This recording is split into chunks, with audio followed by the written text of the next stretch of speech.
ہے انسان میں متعدد مقامات پر. البتہ یہ ذہن عالی میں رہے کہ قرآن مجید کا موضوع انسان نہیں ہے. بعض مفسرین نے یہ سوال قائم کیا ہے.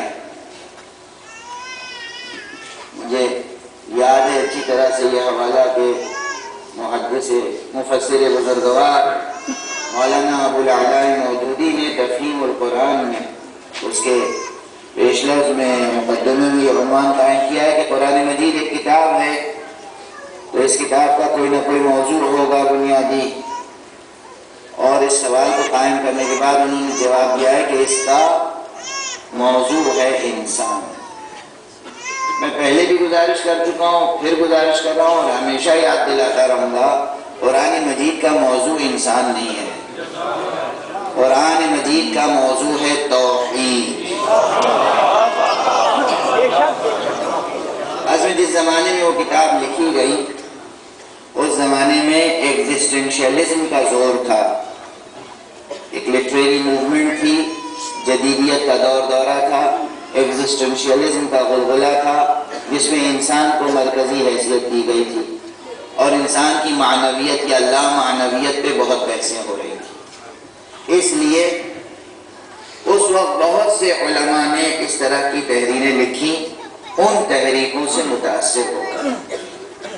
ورنہ حقیقت یہ ہے کہ قرآن مجید کا موضوع انسان نہیں ہے. قرآن مجید کا موضوع ہے توحید. اس میں متعدد مقامات پر انسانوں کا تذکرہ ہے، اسی طرح جس طرح کے پہاڑوں کا تذکرہ ہے، زمین کا تذکرہ ہے، آسمانوں کا تذکرہ ہے، ہر چیز کا تذکرہ ہے، انسان کا بھی تذکرہ ہے. تمام کائنات کا تذکرہ ہے قرآن مجید میں، انسان کا بھی تذکرہ ہے. ورنہ موضوع اساسی توحید ہے. اسے کبھی فراموش نہ کیجیے. کوئی فراموش کرے تو کرے مگر سلسلہ عزا سے وابستہ افراد ہرگز فراموش نہ کرے.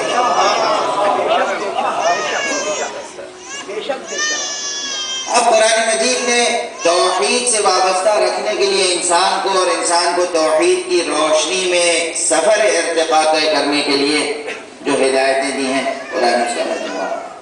یہاں پر یہ سورہ مبارکہ 3 وہ سورہ ہے جس میں انسان کی خلقت کا بیان ہے. بظاہر کوئی کہہ سکتا ہے کہ یہاں بھی موضوع انسان ہے، مگر ایسا نہیں.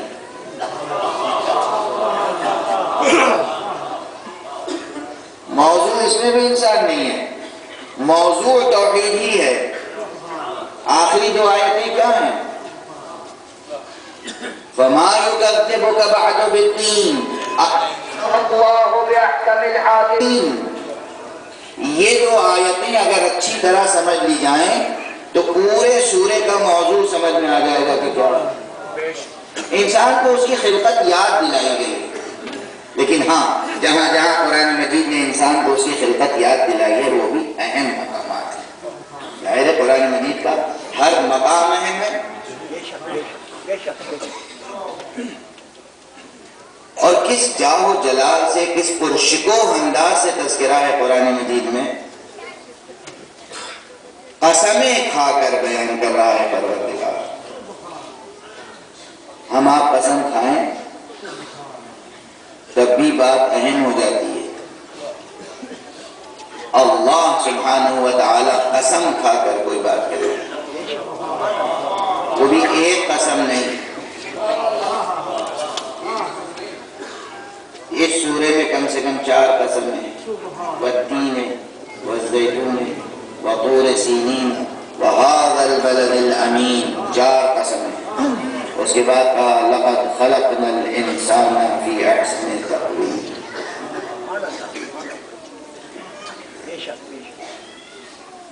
اب قسم کیوں کھاتا ہے پروردگار؟ ظاہر مفسرین کے درمیان تو کوئی مسئلہ ایسا نہیں ہے جس میں اختلاف نہ ہو،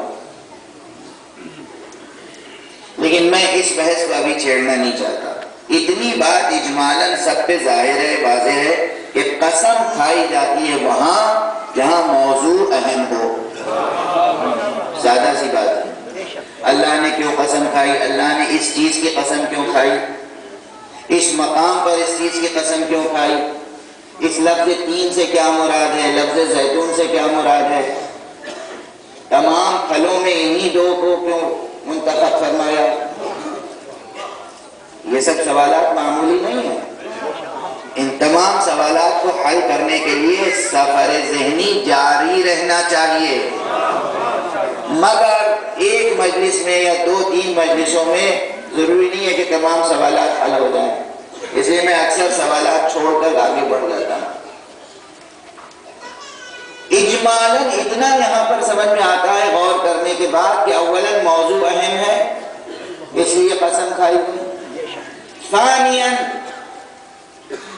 4 چیزوں کی جو قسم کھائی گئی اس میں 2 چیزیں ایسی ہیں جو غذائے جسمانی سے تعلق رکھتی ہیں، 2 چیزیں ایسی ہیں جو غذائے روحانی سے تعلق رکھتی ہیں.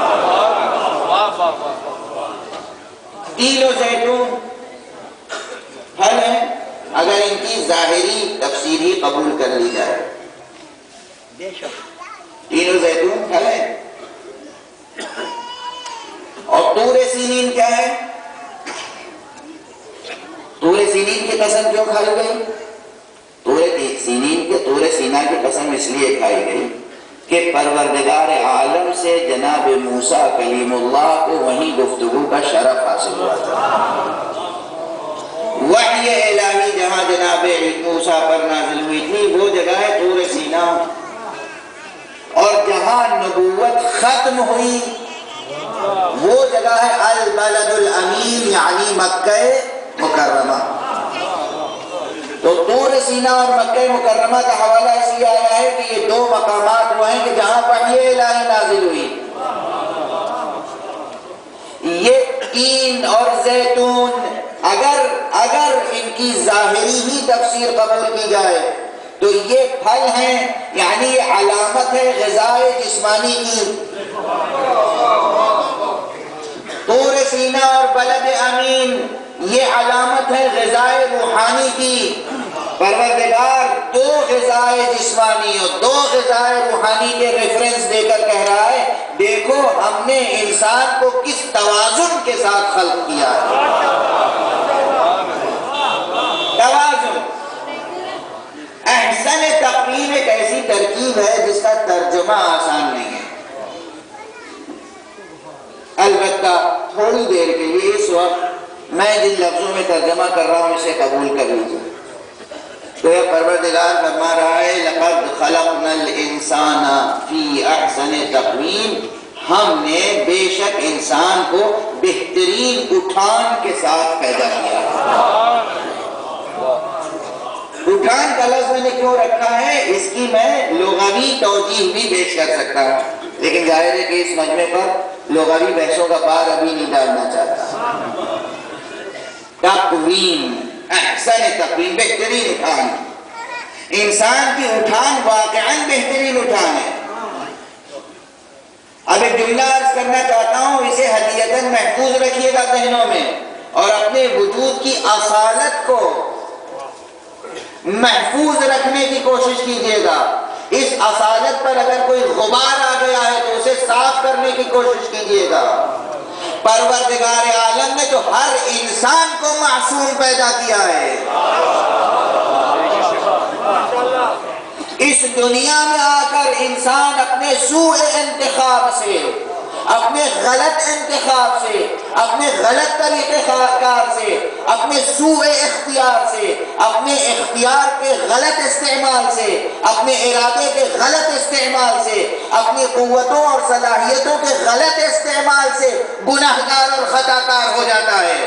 ورنہ بنیادی طور پر انسان پیدائشی طور پر معصوم ہے. اللہ نے انسان کو معصوم پیدا کیا ہے اور اللہ کا ہدف یہ ہے کہ انسانی معاشرہ معصوم رہے.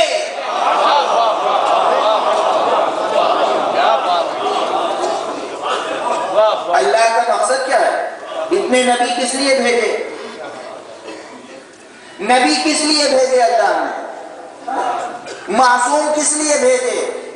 آپ ائمہ کو اگر معصوم نہیں مانتے، ایک گروہ اگر ائمہ کو معصوم نہیں مانتا، میں تھوڑی دیر کے لیے تنزل کر رہا ہوں، میں کہتا ہوں نبیوں کے عصمت کے قائل ہیں یا نہیں؟